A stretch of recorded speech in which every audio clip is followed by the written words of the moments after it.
Weekends are normally chaotic around here, but today is different because my son is at his grandparents', my husband is working on one of our rental properties, and I am sitting in a completely quiet, completely still office with the opportunity to record an episode for you that I have been excited to record for a while now. In fact, this is going to be the first in a short series of episodes that I'm going to drop over the next few weeks where I'm going to take you behind the scenes of what we've been building at Pod Launch and the philosophy that is shaping everything we're creating for you, and why I hope that this is going to change the way that you think about podcast performance so that ultimately you can grow your podcast.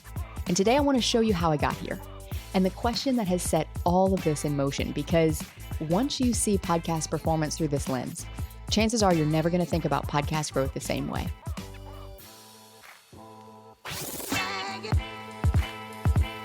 Welcome to Insider Secrets to a Top 100 podcast. I'm your host, Courtney Elmer. Let's make your podcast binge-worthy. Whether you have been a longtime listener of this show or whether you were just finding this show for the first time and this is the very first time you're ever hearing my voice, welcome. I am so grateful that you are here. And I think about this all the time. I think about you all the time. I know if you've listened to this podcast for any length of time, so many of you have told me that you tune in to this show, that this is the show you wait for to drop every week, that you listen as soon as the episodes drop. And I think about you because you were the one who I created this show for in the first place.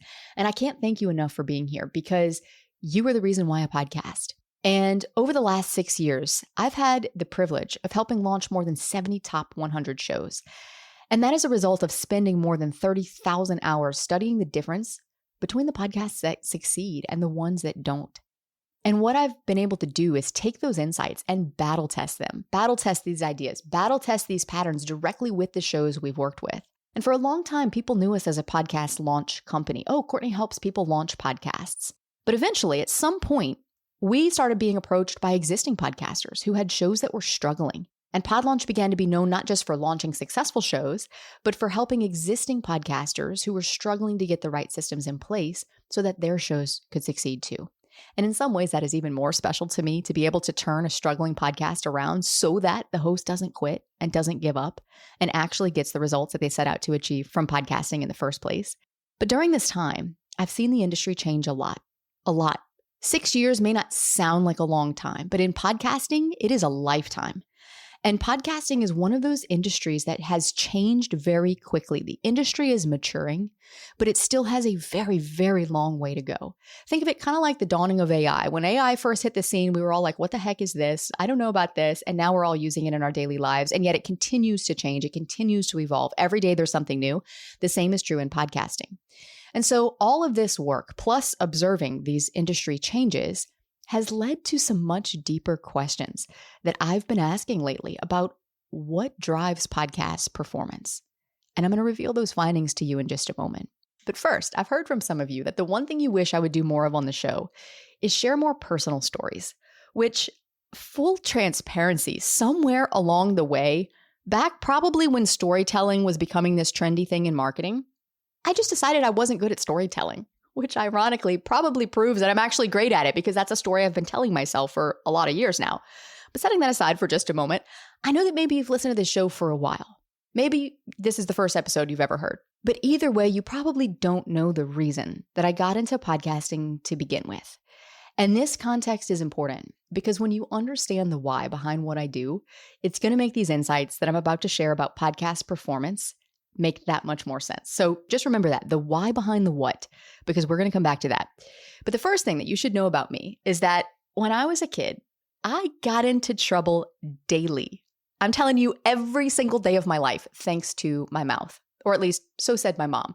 Courtney, your mouth is what gets you into trouble. Go to your room. Sometimes it was a slap across the face. Sometimes it was the wooden spoon or a switch from out in the yard that she'd make me go get. It was the 90s, y'all, okay? I don't blame my parents. They did the best they could with what they knew to do. But I was, for all intents and purposes, a handful. And I can see that now because I have a very strong-willed 8-year-old myself. And I see myself in him every single day. I never knew that I would be spending my 30s negotiating with a 4-foot-tall attorney, but here I am. This is my day in and my day out. And over the course of my childhood, I developed these stories that I was too much, that I was too bossy, that I was too opinionated, I never quite fit into the box that I felt as if I was expected to fit in. Maybe you relate to that. And the message I took away from all of this was that nobody ever listens to me. And even deeper than that, nobody cares what I have to say. So in an effort to be more of what I thought other people wanted me to be, which was less bossy, less opinionated, more quiet, I started biting my tongue. I would choose not to speak up even when I had something to say. Now fast forward 16 years. I had just gotten married to the love of my life, my husband, Alan.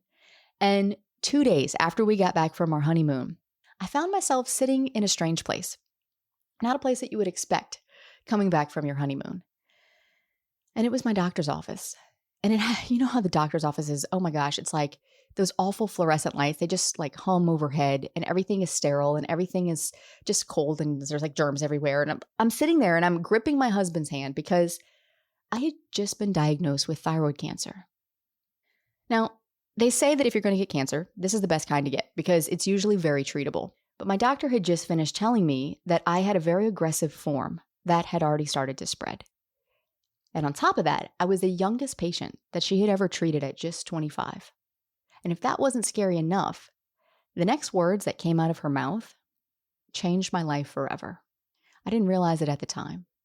But she said to me, Courtney, the biggest risk of this surgery is that you could permanently lose your voice because of how the thyroid sits so closely to your vocal cords. And it went in one ear and it went out the other, and I went through surgery and I came out of the anesthesia, and I will never forget that when I came to, I was laying there in the hospital bed and my surgeon was standing right there. And she asked me if I remembered her name. And at the time, I thought she was checking to see like if the anesthesia had affected my brain somehow. I was still groggy and I'm like, okay, yes, you're Dr. So-and-so. Like, okay. And then later, like years later, okay, I don't know why I was so slow to realize this, but later it dawned on me that she was really checking to see if I could speak. And since then, I have never taken this microphone for granted because that is ultimately what led me to podcasting, my voice, which I had self-silenced and suppressed all those years growing up. It suddenly became my greatest gift. And I still feel that to my core to this day, that not only did podcasting give me a way to find my voice again and to own it, I now get to help you build a platform that helps you do the same. And I get goosebumps and I get all tingly every time I think about this, which brings us back to why, not what. And really, it was my son who has taught me the value of this, because I thought that why was a phase that happens around 2 to 3 years old and they eventually grow out of. And, you know, he's 8 going on 18 and apparently still hasn't grown out of that phase yet because every day he challenges my knowledge and my patience. And I hope he stays curious because that curiosity is going to lead him to do remarkable things in the world. I know this. And while I didn't realize it at first, why is the same question that has driven the work that I do in podcasting. And it's led me to some fascinating insights that have changed the way that I look at podcast growth. The questions that I have been the most curious about, in no particular order, have been these. Why do some podcasts get all the fame and the glory, while equally good ones, in fact, if not better ones, go overlooked? Why do hosts make the decisions that they make for their shows? What drives those decisions? What drives them to make those decisions? And are they the best decisions that they could be making? Why do listeners gravitate to one podcast over another?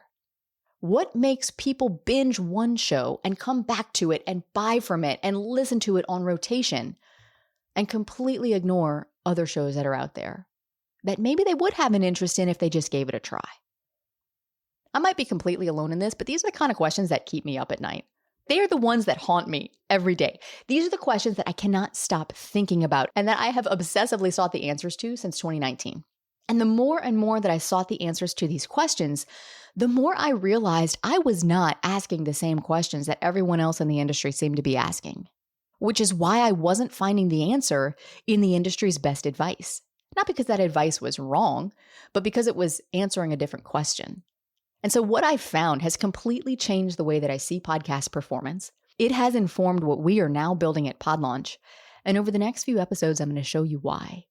Because right now across the industry, everyone's trying to help you grow your podcast. There is no shortage of advice or tools or resources out there to help you, quote unquote, grow your show.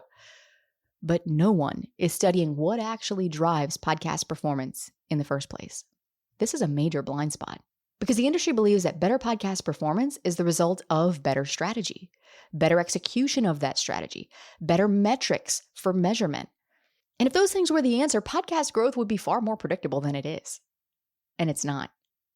Because without understanding what drives podcast performance, every decision that you make for your show, it's nothing more than a best guess. And as we've seen, and as has probably been true in your life time and time again, even the best made plans fail. And this is why 9 out of 10 shows still pod fade, which is the fancy industry term for quitting, in their first year. And here's something else that I've noticed. The industry has gotten incredibly good at teaching you how to optimize individual parts of your show. Better production, better titles, optimize for SEO, get bigger and better guests, better AI tools, better monetization opportunities. And this is why so many hosts keep chasing podcast growth down these different rabbit trails that lead nowhere.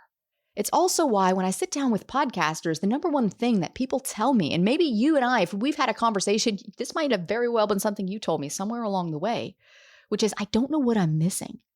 I feel like I'm doing everything right. I feel like I'm doing everything that I've been told to do, and my show is still not growing. And this is also why every week we see a new AI tool, a new software platform, another growth tactic, something else that promises to solve one problem for you with your podcast, while also inadvertently creating 3 more. And it's not even that the industry is solving the wrong problems. It's solving the right problems in the wrong order. And this is why, despite having more tools than ever, despite having more quote-unquote podcast experts than ever, despite having more advice than ever before, podcast growth still feels so unpredictable. Think about it like this. You're not going to get a rocket into orbit by optimizing one system at a time, by tinkering with the button over here and the wing over there and the little thing over here. The mission is only going to succeed when every system works together. Think about Apollo 13. The crisis that happened aboard Apollo 13 was not caused by one catastrophic mistake.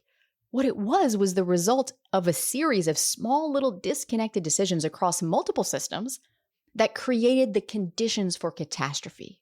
It wasn't the switch. It wasn't the oxygen tank. Those were just symptoms. The real problem was upstream of all of that. And the problem was that multiple systems were designed and modified and tested and operated in isolation. Every little individual decision seemed perfectly reasonable, but together they created a system that was far more fragile than anyone could have ever realized. And the lesson from Apollo 13 isn't that one component failed. It's that systems succeed or struggle based on how well every part works together. And we all know this logically, but yet this is not how we operate. This is not how we operate in business. This is not how we operate with our podcasts. And this is painfully close to what I see happening across the podcast industry right now.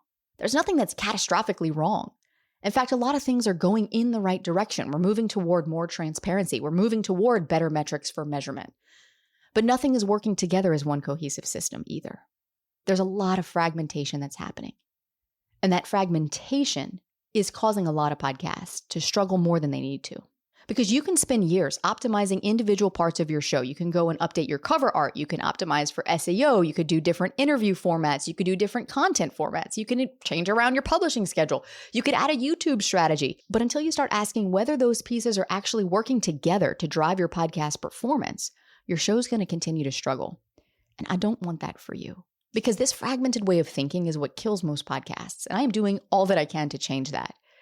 Because what I have seen time and time again in my work with podcasters is that you don't need another way to optimize a little part of your show here and a little part of it there. What you need is the blueprint for predictable podcast performance, which tells you exactly which pieces to optimize and in what order to get the results that you're here to get with your show based on your goals for that show. Because once you stop asking, how do I grow my show? What do I need to do next to grow? And start asking, okay, what actually drives podcast performance in the first place? The answer to that, to how do I grow, to what do I need to do next, becomes surprisingly simple. Because today's highest performing podcasts are the predictable outcome of understanding and influencing listener behavior. This is what's upstream. This is what I have spent the last 6+ years and 30,000 hours studying. And this work is powering something that we're in the process of building right now called the PodLaunch OS. And that's what makes PodLaunch different. Because we're not here to help you just optimize one piece of your rocket. We've built mission control for your show so that you can finally get your podcast into orbit. And over the next few episodes, I'm going to unpack the behind the scenes with you of the thinking that's gone into this and how it's going to help you optimize your show's performance across the board once and for all. And because this work is so much bigger than an episode, it's so much bigger than anything I can fit into any one platform, I've created a few more ways for you to follow along in this journey if you're interested. And the first is on my Substack, CourtneyElmer.substack.com. A lot of you are following me there already. If you haven't, I suggest that you do. I know I have been embarrassingly quiet there this summer, but that is all about to change. And I'm going to be doing a lot of deep dives there into what I'm testing right now, particularly when it comes to what drives podcast performance. And also, if you believe that this kind of education and this kind of research and this kind of work is worth supporting, I invite you to consider becoming a founding supporter of this work. Because when it comes to education, podcast education specifically, I believe that that should be easy to access. And most importantly, that it should actually help you grow, not just give you more tactics or more quote unquote advice to try. So if that's something that you believe in too, you can become a founding supporter of the show right here inside of Apple Podcasts. Now, this is new. You're going to see this inside of your app. When you follow along and become a founding supporter of the show, you're going to get early access to new episodes, plus special behind the scenes updates as we continue building all of this together.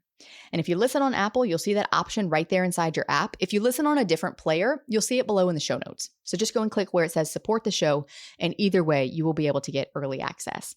And please know this, whether you support the show as a founding supporter or whether you support the show by showing up and listening every week, thank you. I want you to know how grateful I am because it means more than you know, and that is what supports me and keeps this work going. And I hope that you can sense my excitement. And I hope that you're excited about it too, or at least curious enough to come with me to the next episode and see what we're building and how this is going to help you make better decisions for your show that are ultimately going to lead to better outcomes for your show. Because in the next episode, I'm going to share the model that I've built that explains what the industry has been missing, why this is a gap and a blind spot that the industry hasn't been able to solve, and how you can use it to think about your show so that you can stop guessing on what to optimize next and understand what actually drives predictable podcast performance. That's all coming up next to help you make your podcast binge-worthy.